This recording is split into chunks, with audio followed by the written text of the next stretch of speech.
Hi friends, ఇప్పుడు cheese మిర్చి బజ్జీ ఎలా చేయాలో చెప్తాను. ఫస్ట్ దీనికి బ్రెడ్ గ్రామ్స్ కావాలి. దానికోసం నాకు సైడ్ కట్ చేసి ఒక ప్యాన్ మీద బ్రెడ్స్ని అటు ఇటు జస్ట్ ఒక రోస్ట్ చేయాలంతే. జస్ట్ అలా రోస్ట్ చేసి తీసుకువెళ్ళి ఒక మిక్సీ జార్లో చిన్న చిన్న పీసెస్గా వేసి దాన్ని మిక్సీ చేయాలి.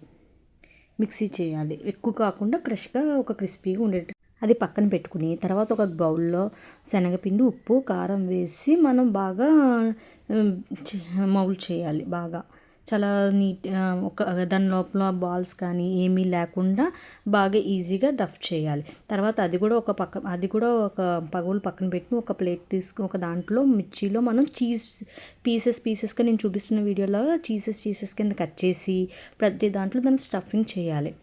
ఓకే, మీకు ఏమైనా కొంచెం ఎండుమిర్చి కారం అనిపిస్తే అప్పుడు దాని కిందే మనం వాము, ఉప్పు కలిపి క్రష్ చేసి దాని కింద పెట్టాలి. లేదనుకుంటే అప్పుడు జస్ట్ స్పైసీనెస్ అంత ఏం లేదనుకుంటే బాగా స్టఫింగ్ చేసుకుని చీజ్ స్లైసెస్ చిన్న చిన్న స్లైసెస్ కింద చేసి దానికి మన మిర్చిలో పెట్టి దాన్ని అలా చేసుకుని ఒక ప్లేట్లో పక్కన పెట్టుకోవాలి. తర్వాత మనం తీసుకున్న దాంట్లో శనగపిండి మిశ్రమంలో పెట్టి దాన్ని తీసుకెళ్ళి బ్రెడ్ గ్రామ్స్లో అటు ఇటు నేను చేసి దాన్ని వేసి దాన్ని మనం డీప్ ఫ్రైకి పెట్టిన ఆయిల్లో వేసి దాన్ని రెడీ చేసుకోవాలంతే. Is it.